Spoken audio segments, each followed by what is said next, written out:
아름다운 여자를 사귀는 건 항상 두 가지 결과만 있지. 망했거나 성공했거나. 그리고 나는 미쳐버렸어. 모두가 말하길 수몽을 잡은 건 내가 전생에 쌓은 복이라고. 정말로 수몽은 정말 예뻐. 길거리에서 돌아볼 확률 100%인 그런 타입이야. 처음으로 그녀를 친구 모임에 데려갔을 때 그 친구들이 부러워하는 눈빛이 내 자존심을 크게 충족시켰어. 나는 그녀를 반년 동안 쫓았어. 2021년 새해 전날 밤에 드디어 그녀의 손을 잡았지. 그때 그녀가 큰 눈을 깜빡이며 물었어. 강진아, 내가 좀 까칠했나 봐. 너 괜찮아? 그때 내 마음과 눈이 온통 그녀로 가득 차 있었어. 가슴을 쳐서 보장해. 마음대로 해.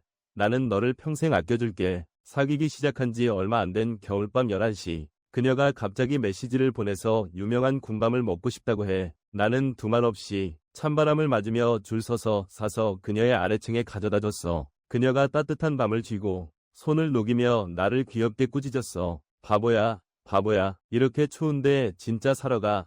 난 그냥 입에 발린 말이었어. 그리고 발끝으로 살짝 얼굴이 얼어서 빨개진 내 뺨에 뽀뽀를 했어. 날 그녀의 슈퍼히어로라고 했지. 그때 그녀의 그런 행동이 나에게 필요로 하는 만족감을 줬어. 사랑 속의 작은 재미였지. 그녀는 붐비는 거리에서 내게 쪼그려 앉아 신발끈을 묶으라고 했다. 나는 그게 주권 선언이라고 생각했다. 그녀는 밥 먹을 때 싫어하는 팔을 하나하나 내 그릇에 골라 넣었다. 나는 그게 친밀함이라고 느꼈다. 그때 나는 이런 달콤한 부담을 사랑의 전부로 착각했다. 그날 발렌타인데이까지. 그건 우리가 사귄 후 처음 맞는 발렌타인데이였다. 그날을 위해 한 달 전부터 계획을 세웠어. 예약하기 힘든 고급 레스토랑을 예약했어. 선물도 정말 신경 썼어. 친구에게 일본에서 고급 여성용 스킨케어 세트를 가져오게 했어. 촛불 저녁 식사. 분위기가 딱 좋았어. 나는 보물처럼 꽃과 선물을 그녀에게 건넸어. 그녀의 놀란 표정을 기대하며 나는 그녀가 포장을 뜯는 모습을 보며 말했어. 이거 그 엄청 인기 있는 브랜드야. 초기 노화 방지용인데 효과가 정말 좋아. 그런데 수멍의 얼굴빛이 순식간에 어두워졌어. 그녀가 차갑게 나를 보며 말했어. 초기 노화 방지. 그게 무슨 뜻이야? 그녀의 목소리가 갑자기 높아졌어. 주변 몇 테이블 사람들이 모두 쳐다봤지. 내가 노화 방지를 해야 한다고 생각해. 당황해서 급히 설명했어요. 아니에요. 아가, 너 정말 예쁘다. 그냥 계속 이렇게 예쁘게 있어줬으면 좋겠어요. 하지만 설명은 소용없었어요. 앞으로 1시간 동안 그녀는 한마디도 하지 않았어요. 웨이터가 음식을 내오자 그녀는 한 번도 쳐다보지 않았어요. 내가 스테이크를 자르자 그녀는 포크도 움직이지 않았어요. 그녀는 차갑게 얼굴을 찌푸리고 내 맞은편에 앉아 있었어요. 주변은 커플들의 웃음소리로 가득 차 있고 우리는 마치 냉기가 감도는 것처럼 고립된 테이블에 앉아 있어. 나는 말을 걸려고 했지만 그녀는 무시하거나 구제불능의 눈빛으로 나를 바라봤어. 그 수천 원짜리 저녁 식사. 나는 맛도 없이 씹는 것 같았어. 속에는 납덩이 같은 무거움이 가득 차 있었어. 이 답답한 침묵을 깨기 위해 나는 휴대폰을 꺼냈다. 그녀에게 위챗을 보냈다. 자기야, 내가 잘못했어. 이걸 사면 안 됐어.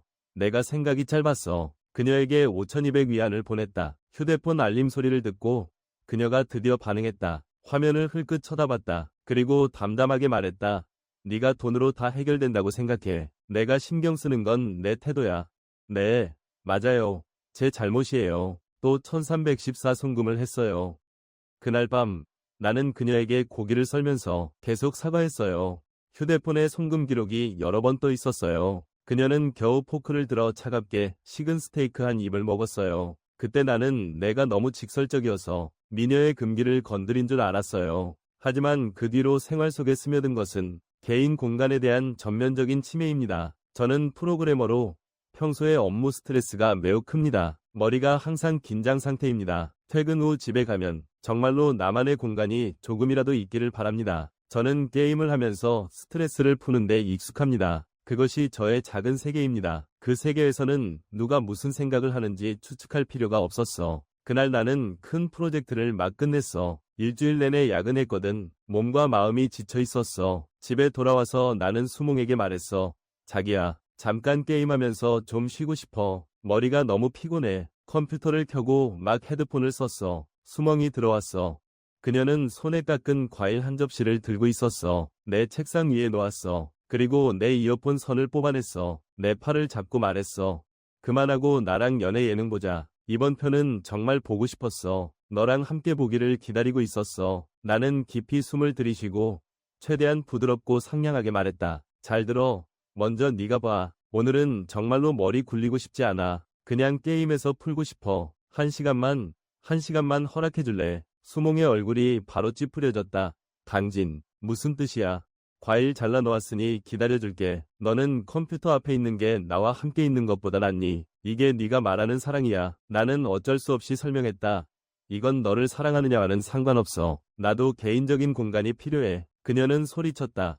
개인 공간. 연애는 두 사람이 하나가 되는 거야. 공간이 필요하다면 왜 처음에 나랑 사귀었어? 너는 내가 항상 너가 돌아오길 기다리고 있다는 걸 잘 알고 있잖아. 결국 네가 집에 오자마자 게임에 빠져버렸어. 게임이 나보다 중요하다면 그럼 컴퓨터랑 평생 살아. 그날 밤 우리는 심한 다툼을 벌였어. 그녀는 내가 그녀의 기다림과 함께함을 소중히 여기지 않는다고 생각했고 나는 그녀가 내 마지막 숨 쉴 틈마저 막으려 한다고 느꼈어. 결국 나는 억지로 컴퓨터를 껐고 꼭두각시처럼 소파에 앉아 그녀와 함께 2시간 동안 예능을 봤어. 하지만 나는 끝내 한마디도 듣지 못했어. 그저 가슴이 답답해서 불안했어. 심지어 잠자는 것조차 내게 지울 수 없는 심리적 그림자를 남겼어. 그건 2023년 여름이었고 그날은 정말 더웠어. 에어컨이 별로 효과가 없었어. 침대에 누웠을 때 나는 습관적으로 그녀를 잠시 안았어. 하지만 몇 분 후 팔이 저려왔어. 두 사람의 체온이 겹쳐서 더위가 언베어러블 해. 나는 손을 풀고 몸을 돌렸다. 그녀를 등지고 편안한 자세로 잠들려고 했다.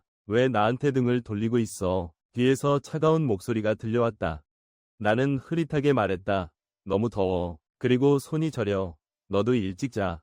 그녀가 갑자기 일어나서 내 이불을 잡아당기며 말했다. 너 변했어. 우리가 처음 사귀었을 때 너는 밤새 나를 놓지 않더니 지금은 얼마나 지났다고. 너는 지겨워졌어. 내가 더워서 싫어. 아니면 너 외부에 누가 생겼어. 나를 한 번도 안아주고 싶지도 않아. 그때 나는 너무 피곤했어. 정말 힘이 없어서 이 이상한 논리를 따질 힘이 없었어. 그저 대충 그만해라고 말하고 억지로 눈을 감았다. 그녀에게 등을 돌린 채 답답한 분위기 속에서 잠이 들었다. 얼마나 잤는지 모른 채 한밤중에 갑자기 뭔가 이상하다는 느낌이 들었다. 누군가가 나를 엿보고 있다는 강렬한 느낌의 등골이 오싹했다. 몸에 털이 하나하나 곤두섰다.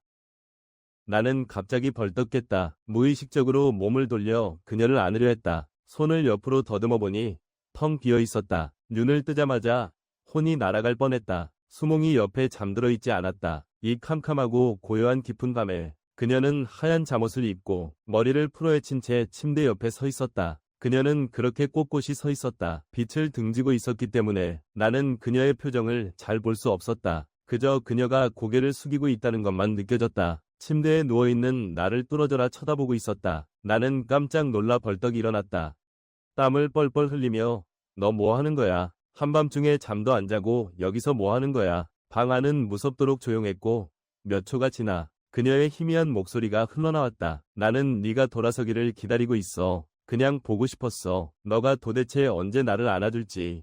장천, 너는 정말 깊이 잠들었구나. 한 번도 나를 돌아보지 않았어. 그 순간 나는 그녀의 아름다운 얼굴을 바라보았어. 전혀 설레임이 없었어. 그저 머리부터 발끝까지 두려움만 느꼈어. 그리고 낙타의 등을 부러뜨린 마지막 집단은 폭우가 내리던 날에 일어났습니다. 그날 점심에 나는 배달 음식을 받으러 내려갔는데 2층에 도착하자마자 위층에 사는 이웃 소녀가 계단에 앉아 있는 걸 봤습니다. 고통스러운 표정으로 발목을 감싸쥐고 아파서 식은땀을 흘리고 있었죠. 그녀는 자신이 발목을 삐끗했다고 했고 룸메이트는 출장 중이라 밤에야 돌아온다고 했습니다. 여기는 오래된 단지로 골목이 좁고 전기자전거가 가득 쌓여 있었습니다. 구급차가 들어올 수 없고 밖에는 비도 많이 와서 이웃이 고통스러워하는 모습을 보며 나는 정말로 죽도록 내버려 둘 수 없었다. 그래서 그녀를 업고 계단을 내려가 택시를 탔다. 그녀를 근처 응급실에 데려다 주었다. 병원에서 수몽이 나에게 전화를 걸어왔다. 발신자 표시를 보고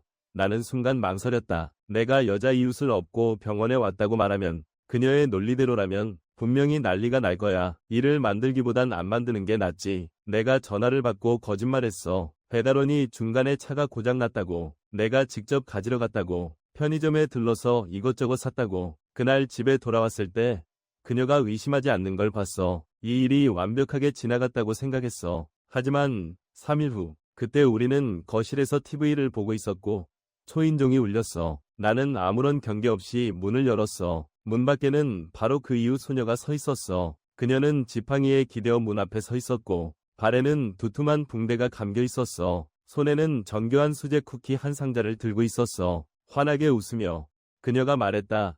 그날 정말 고마웠어. 이건 내가 직접 구운 쿠키야. 특별히 너에게 준 거야. 이웃을 배웅하고 문을 닫는 그 순간 집안의 기압이 극도로 낮아졌다. 수몽은 소파에 앉아 내 손에 든 알록달록한 쿠키 상자를 뚫어지게 쳐다보고 있었다. 그녀가 왜 고마워했어? 왜 너한테 과자를 준 거야? 그녀의 목소리는 가볍지만 소름 끼쳤다. 별거 아니야. 목이 말라서 설명하려 했어. 며칠 전에 그녀가 발목을 삐었는데 내가 그냥 도와줬어. 언제였지? 그녀가 갑자기 고개를 들었고 눈빛은 칼날처럼 날카로웠다. 폭우가 쏟아지던 날, 네가 배달 음식을 가지러 간 그날 아니야. 너 이 대본 꽤 완벽하게 썼네. 배달 기사도 내 탓으로 돌려야 하다니. 숨기기 어렵다는 걸 알았어. 그냥 억지로 말할 수밖에 없었어. 몽몽. 내가 말할게.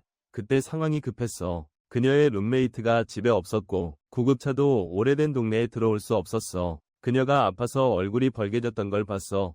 정말 어쩔 수 없었어. 내가 너한테 말하지 않은 이유는 네가 너무 걱정할까 봐서였어. 너 화낼까 봐 내가 너무 생각하는 걸까? 수몽이 갑자기 차갑게 웃으며 벌떡 일어섰다. 목소리가 갑자기 팔도 높아졌다. 강진아, 나를 어떻게 생각하는 거야? 나는 무례한 호통쟁이야. 나는 죽어도 구하지 않는 사악한 여자야. 그녀는 히스테리하게 소리쳤다. 만약 정상적인 이웃 간의 도움이라면 왜 거짓말을 하는 거야?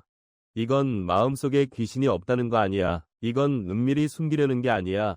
300냥이 없다는 거지. 입을 벌렸지만 반박할 힘이 없었어. 그래, 정당하게 했다면 왜 거짓말을 하겠어? 그건 과거 수없이 다툰 가운데 조건반사처럼 두려움이 생겼기 때문이야. 이성 문제가 걸리면 내가 옳든 그르든 결국은 내 잘못이 돼. 나는 다툼을 피하고 싶었지만 스스로 지뢰를 묻었어. 수멍이 갑자기 내 손에 있던 과자 상자를 빼앗더니 쓰레기통에 3개 던졌어. 탁 하는 소리와 함께 예쁜 상자가 찌그러졌지. 마치 밟혀서 아무 가치도 없는 내 선의처럼. 그녀가 차갑게 말했다. 네가 내가 그런 사람이라고 생각한다면 그냥 헤어지자. 우리 사이에 신뢰가 없다면 함께 있는 의미가 뭐가 있겠어. 너가 나가 살아. 나는 쓰레기통에 있는 쿠키를 보면서 그 순간 설명할 힘조차 없었어. 나는 지쳤어. 정말 지쳤어. 나는 더 이상 다투지 않고 돌아서서 침실로 들어갔다. 짐을 싸기 시작했다. 수몽은 그 자리에 멍하니 서서 눈이 붉어졌다. 나중에 그녀도 소란을 피웠다. 하지만 나는 이미 뒤돌아보고 싶지 않았다. 헤어진 후 반년 동안 나는 자주 혼자 강가를 산책했다. 친구가 나에게 후회하냐고 물었다. 결국 그렇게 예쁜 여자친구인데 나는 미소 지으며 자유로운 공기를 깊이 들이마셨다. 사랑은 편안한 항구여야 한다. 24시간 긴장된 전장이 아니야. 아무리 아름다운 장미라도 가시가 가득하면 피를 흘리게 만든다면 차라리 일찍 놓아주는 게 낫다.